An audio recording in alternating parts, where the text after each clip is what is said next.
আচ্ছা, আপনাদের বাসায় কে কে আসতো? আমাদের বাসায় খুব একটা মানুষ আসা যাওয়া করতো না।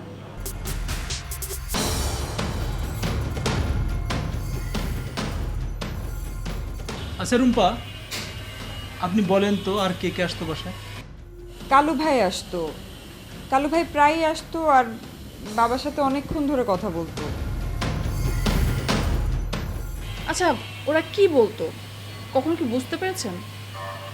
কিছু বলতে পারি না, তবে আন্দাজ করতে পারতাম ওনাদের দুইজনের মধ্যে কোনো একটা বিষয় নিয়ে ঝামেলা ছিল।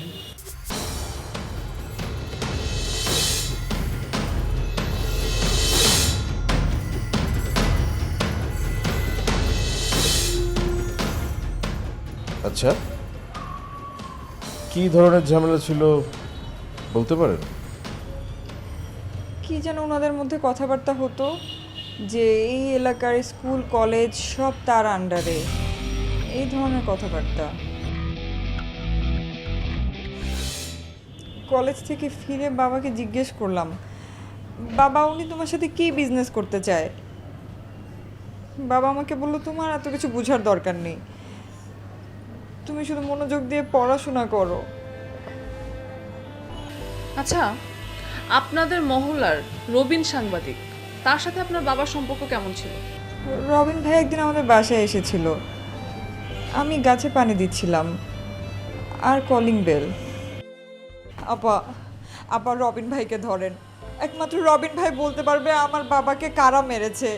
আমি শিওর উনি সব জানে। মিস রুম্পা, কার কাছ থেকে কি জানতে হবে, কাকে কি জিজ্ঞাসা করতে হবে, সেটা বিচারের ভার আপনি না হয় আমাদের উপর ছেড়ে দেন প্লিজ। Excuse me.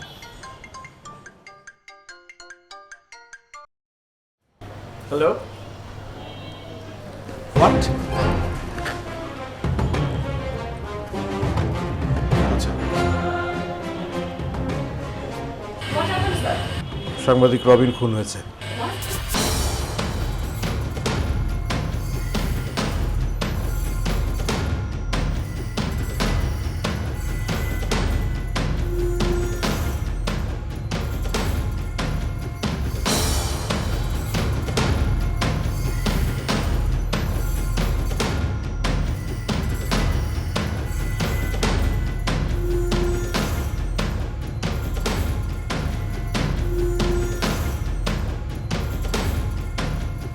এক কাজ করো, তোমরা ওখানে যাও, আমি ডিআইজি স্যারের সাথে দেখা করে আসছি।